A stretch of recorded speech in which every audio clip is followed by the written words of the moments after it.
नमस्कार, मैं अमित कुमार। आप देख रहे हैं लाइव भारत।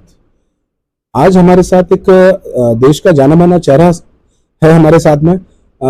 आपने किसान आंदोलन के दौरान उनको जाना होगा, उनको देखा होगा। तो आज हमारे साथ हैं मिस पूनम जी। तो आइए उनसे बात करते हैं उनके परिचय के साथ, उनके पूरे परिचय के साथ, कि उनके क्या मुद्दे रहे, किस तरह से उनका इस क्षेत्र में आना हुआ, उनकी जुबानी जानते हैं। मैम, आपका पहले पूरा इंट्रो। मेरा नाम पूनम पंडित है। मैं डिस्ट्रिक्ट बुलंदशहर उत्तर प्रदेश की रहने वाली हूँ और अंतर्राष्ट्रीय शूटर हूँ, निशानेबाज हूँ। इतना छोटा सा मेरा परिचय है। जैसा कि मैम ने बताया कि ये अंतर्राष्ट्रीय स्तर पे निशानेबाज रही हैं, शूटर रही हैं। और मैंने अभी आपके बारे में जाना तो पता चला कि आपने बहुत ज्यादा स्ट्रगल किया है। आपने बाउंसर तक का काम किया है। आपने एक छोटे स्तर से शुरुआत करते हुए और आज इस मुद्दे पर, इस मुकाम पर पहुंची हुई है। तो सबसे पहले हम आपकी जर्नी को जानेंगे कि आपने ये जर्नी कब स्टार्ट की। आपने जो परिवार में उतार चढ़ाव देखे, जैसा कि मैंने जाना कि आपके फादर बहुत जल्दी यहाँ से चले गए, तो आपने पूरी जिम्मेदारी संभाली, पूरे परिवार की जिम्मेदारी संभाली और आपने एक बहन की शादी भी की। तो शुरुआत करेंगे आपके उस दौर से जिस दौर में आपने अपने आप को संभाला और परिवार को संभाला। मैम, चलिए, पूरी स्टडी आप करके आए हैं, मुझे लग रहा है पूरा बातों से आपके महसूस हो रहा है। दरअसल मेरे फादर जो है 2013 में ऑफ हो गए थे। तो मेरे जो भाई हैं वो इतने ज़्यादा वेल एजुकेटेड नहीं है। तो एक हमारी मदर जैसे काम करती थी, उससे पहले भी हम जब छोटे थे 2005 में मुझे याद है, तो मेरी मदर एक महिला मजदूर किसान के रूप में काम करती थी, गांव की महिलाओं के साथ में जाती। तो हम भी उनका हाथ बटाते थे, तो देखते थे, उसको बड़ी करीबी से देखा कि जीवन में संघर्ष करना चाहिए। जरूरी नहीं है कि कोई व्यक्ति पढ़ा लिखा हो तभी कुछ कर सकता है। मेरी मदर बिल्कुल पढ़ी लिखी नहीं है, मुझे ये कहने में बिल्कुल कोई संकोच नहीं होता है। मेरे लिए बेहद खुशी की बात है कि जिस तरह से अपने 4 बच्चों को एक परिवार का मेन मुखिया पालता है, तो उन्होंने वो काम किया। वहां से धीरे धीरे देखते गए और फिर जब हम बड़े हुए, 12 साल की उम्र में मुझे ये लगने लगा था, 10-12 साल की एज में, कि मैं अपनी मदर का हाथ बटाऊं, काम में हाथ बटाऊं। मेरी सिस्टर बड़ी वाली है, उनकी जब शादी 2008 में हो गई थी तो वो अपने ससुराल चली गई। तो तभी मुझे लगता था कि कुछ मैं भी थोड़ा करूं। तो मैं तब से 2008 से ही काम करती हूँ अपनी फैमिली के लिए, चलाने के लिए। बहुत सारी चीजें हैं, कह सकते हैं आप, जो महिलाओं को आना चाहिए वो हर काम मुझे आता है, चाहे वो सिलाई हो, कढ़ाई हो, बुनाई हो। उस टाइम पे मैं वही करती थी। धीरे धीरे चीजें बदलती गई। फिर साथ साथ में पढ़ाई भी थी, हाई स्कूल की, और फिर इंटर किया, फिर BA किया, शूटिंग की उसी दौरान। क्योंकि एक स्पोर्ट्स पर्सन जो होता है उसको कोई भी सेलिब्रिटी जो है अपने यहाँ पे रख लेता है बाउंसर के दौर पर। तो हम भी एक बड़ी फेमस है, चर्चित एक डांसर हैं, उनके यहाँ पे मैंने जॉब किया। फिर लॉकडाउन लग गया, सब जॉबलेस हो गए। जॉबलेस होने के बाद में फिर ये 3 बिल जो आए किसान वाले, फिर तो मैं देखती थी देश का जो चैनल दिखाता था कि किसानों ने ये कर दिया, किसानों ने वो कर दिया। कि हम भी किसान हैं, हम भी किसान फैमिली से बिलोंग करते हैं, खेती बाड़ी से जो है ताल्लुक रखते हैं। किसान तो ऐसा करता ही नहीं। तो एक नॉर्मल, जैसे कोई बच्चा देखने के लिए जाता है, मैं ऐसे गई थी किसान आंदोलन में सिर्फ देखने के लिए। तो वहाँ एक कमी जो होती थी, क्योंकि हमारा जो देश है ना, ये पुरुष प्रधान देश है। क्योंकि अगर 50 आदमी खड़े होंगे ना, और उसमें 50 में सिर्फ 2 महिलाएं खड़ी होंगी, बहुत सारी ना लेकर के, मैं सभी के लिए नहीं बोल रही हूँ, बहुत लोगों ने मुझे सपोर्ट भी किया, मेरे भाइयों ने, लेकिन ज्यादातर, क्योंकि पुरुष प्रधान है, आप मानसिकता को कहीं नहीं ले जा सकते हैं।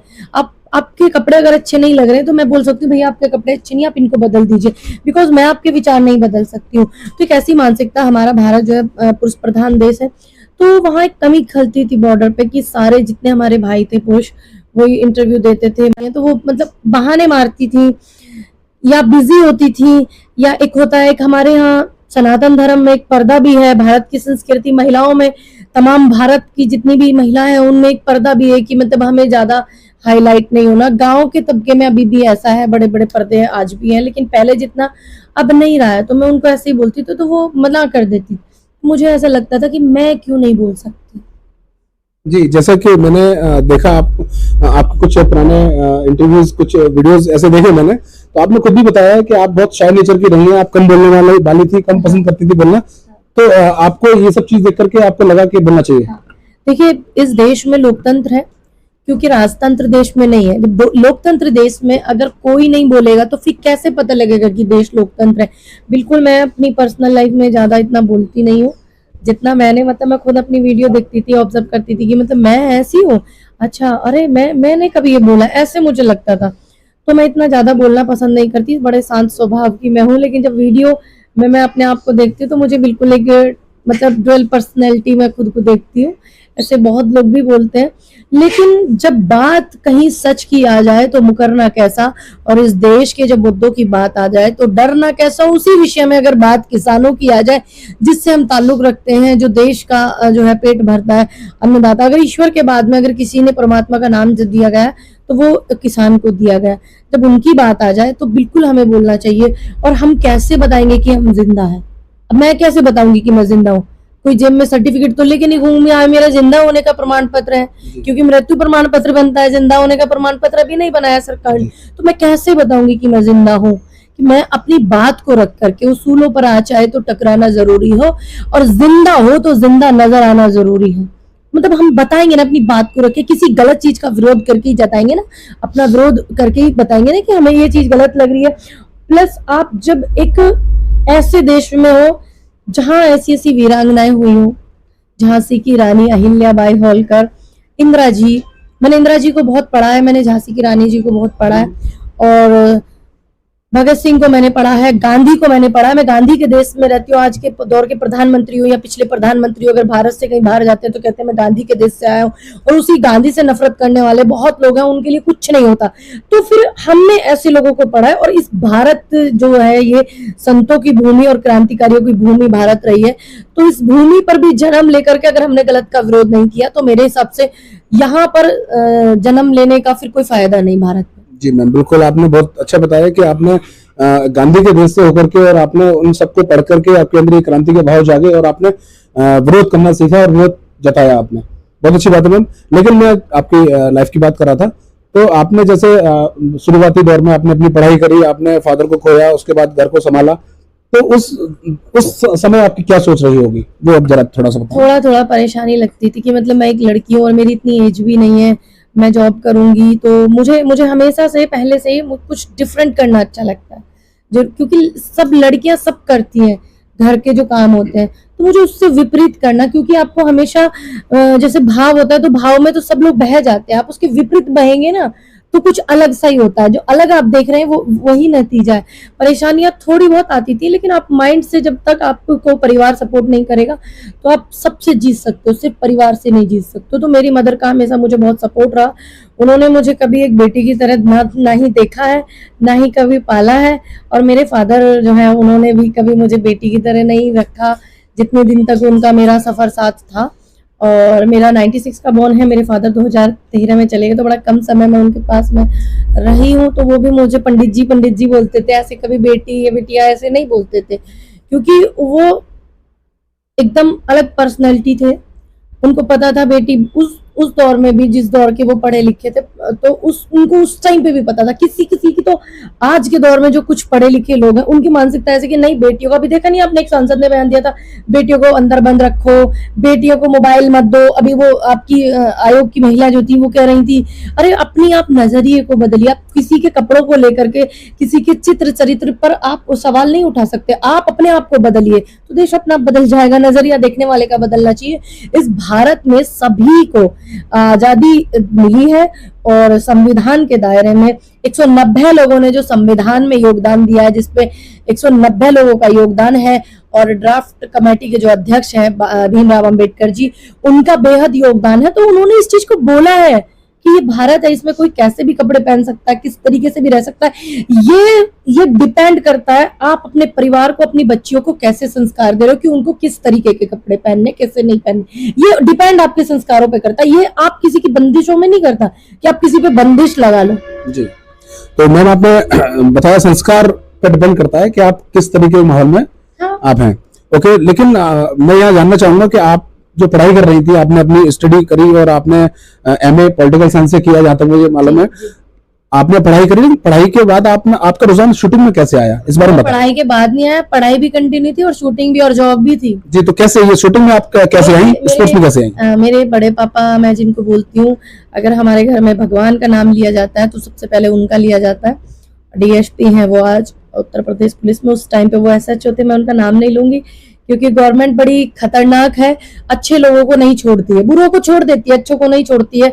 वो बहुत एक नेक दिल इंसान बोलने लगे बेटा शूटिंग करो। मुझे लगता था पिक्चरों वाली शूटिंग, तो मैंने कहा मैं नहीं कर पाऊंगी। कहा अच्छा तुम जाओ तो सही। हम गए, फिर वहां पे बोलने लगी मैडम कि आपको डमी लेके आना। हमने तो डमी सिर्फ वो देखा था जिसको कपड़े पहनाते हैं ना बाहर, क्लॉथ हाउस के बाहर डमी बना के खड़ा कर देते, तो हमें तो उसी डमी का पता था। फिर वहां गए, पता चला कि हर चीज का डमी होता है, कि हर चीज का जो डुप्लीकेट बनाया जाता है वो डमी होता है। फिर वहां पे गए, वहां पे मेरी जो कोच है साइकी sports authority of India, Neetu Sheoran ji, junior coach मेरे वाजिद खान और डॉक्टर राजपाल जी, चंद्रो दादी, उनकी शूटिंग रेंज पे मैंने शूटिंग किया। और उधर पढ़ाई भी चलता था, क्योंकि मैंने जो है 10वीं और 12वीं करने के बाद मैंने शूटिंग स्टार्ट की। तो BA मैंने किया वेंकटेश्वरा गजरवाला यूनिवर्सिटी से। तो मुझे थोड़ा, मेरी रिक्वेस्ट बड़े मान लेते, मेरा बड़ा सरल स्वभाव है, जैसी दिखती हूँ मैं वीडियो में मैं बिल्कुल ऐसी नहीं हूँ, तो आप सरल स्वभाव कह लीजिए। तो वो मुझे कॉलेज में बड़ी मेरी हेल्प करते थे कि ये शूटिंग भी करती है, तो एक नाम होता है शूटिंग का में, कॉलेज का, स्कूल का, अब किसी भी उसमें है तो उसका एक संस्था का भी नाम होता है। तो वहां से मुझे जो है मेरे बड़े पापा, उन्होंने मुझे बहुत सपोर्ट किया। बिल्कुल मैम, आपने बताया कि आप जैसी दिखती है वैसी वीडियो में दिखती है, वैसी अभी है नहीं आप। बिल्कुल मैं भी वो देख पा रहा हूँ कि मैंने जो वीडियो में देखा तो मुझे लगा कि बहुत एक तेज तर्रार नेत्री से मुकाबला होगा मेरा, इंटरव्यू होगा मेरा, लेकिन मुझे लग रहा है आप बहुत सरल स्वभाव की है, ऐसा नहीं है। तो जहां तक मैं देख पा रहा हूँ, जहां तक मैं अगर महसूस कर पा रहा हूँ, तो यही है कि जब जिस तरह का माहौल होता है, जिस तरह का वहां आसपास का माहौल होता है, तो आप भी वैसी बन जाती है। शायद जब विरोध करने की बात आती है तो आप भी फिर उस तरह की महिला बन जाती है। देखिए, मैं भारत की भूमि पे मैंने जन्म लिया है और शस्त्र और शास्त्र दोनों का ज्ञान बखूबी जानते हैं, ब्राह्मण समाज में पैदा हुए हैं, तो बुद्धिजीवी लोगों में गिनती, त्रेता, सतयुग, कलयुग, आर्य, आज भी जो बुद्धिजीवी का जो लोगों ने समाज को सम्मान दिया है कि ब्राह्मण को बुद्धिजीवी, सभी धर्म और सभी समाज के लोग इस सम्मान को देते हैं। तो कौन सी चीज, कौन सी बात कहाँ की जाती है, अगर सलीका सही हो तो हर बात मानी जाती है। तो ऐसा नहीं है कि मेरे अंदर गुस्सा नहीं है, बेहद है।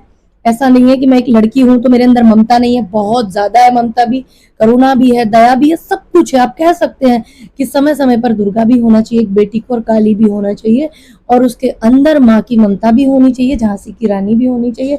क्योंकि एक बेटी इस समस्त संसार को अगर सबसे खूबसूरत तोहफा ईश्वर ने जो दिया है, तो मेरा ये मानना है कि वो नारी शक्ति के रूप में दिया है। तो नारी किस समय कौन सा रूप ले लेती, इस गहराई को आज तक नापने वाला कोई पैमाना ना ही किसी ने बनाया है और ना ही इन फ्यूचर कभी बनेगा। बिल्कुल मैम। तो आपने बताया कि आप किस तरह शूटिंग में आई, तो जैसे कि आपने अभी चंद्रो दादी का नाम लिया, उन पर फिल्म भी बन चुकी है, मूवी बन चुकी है, और शूटिंग एक अपने आप में एक अलग ग्लैमरस वाला क्षेत्र है। तो आपने उसको भी छोड़ करके आप इस तरह से किसान आंदोलन में शामिल हुई और आज उसी में रम बस गई है, इस बारे में क्या कहेंगे? 2018 में मैंने शूटिंग जो है छोड़ दी थी। 2018 में मेरा ओपन से इंटरनेशनल में गोल्ड मेडल हुआ था, तभी मैंने छोड़ दिया था शूटिंग को, क्योंकि परिवार की जिम्मेदारियां बहुत ज्यादा थी। फिर सिस्टर की शादी, छोटी मेरी से सिस्टर है, उनकी शादी, फिर लॉकडाउन लग गया। और उसके बाद शूटिंग एक बहुत महंगा गेम है, उसको हर कोई नहीं कर पाता है। और ये भी सच है, जिस रेंज से मैंने शूटिंग की है वहाँ बड़े गरीब लोग हैं, और वहाँ से बड़े बड़े ओलंपिक में, सॉरी एशियाड में, इंटरनेशनल में हर साल वहाँ से बच्चे जाते हैं, ये भी सच है। तो जब आपके ऊपर जिम्मेदारियां हद से ज्यादा आ जाती हैं तो आप हर चीज को नहीं कर सकते हैं, क्योंकि उधर एक परिवार की जिम्मेदारी, जॉब, काम, फिर लॉकडाउन, फिर सिस्टर की शादी, उसके बाद फिर आप किसान आंदोलन में आप चले जाते हैं, तो आपका परिवार सिर्फ 5 या 6 लोगों का नहीं रह जाता, आपका परिवार फिर बड़ा हो जाता है। देश के मुद्दों पर अगर कहीं भी बात होती है इस देश में, किसानों के मुद्दे पर, तो मेरे लिए ये सौभाग्य की बात है कि वो सबसे पहले लोग मुझे जरूर वो करते हैं। तो मैं इसको अपनी खुशकिस्मती मानती हूँ।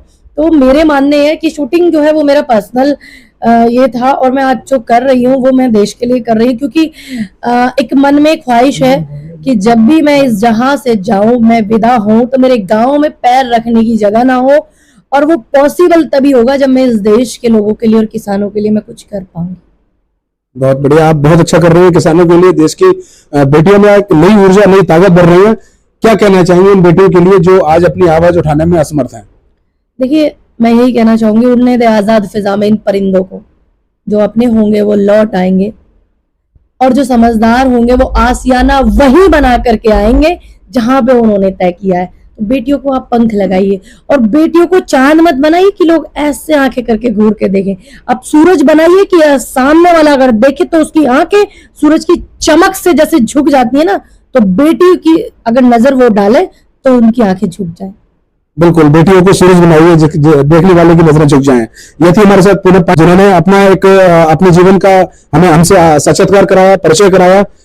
बेटियों के लिए उन्होंने बहुत अच्छी बात बोली। तो आप बने रहिए हमारे साथ। अमित कुमार, लाइव भारत के लिए।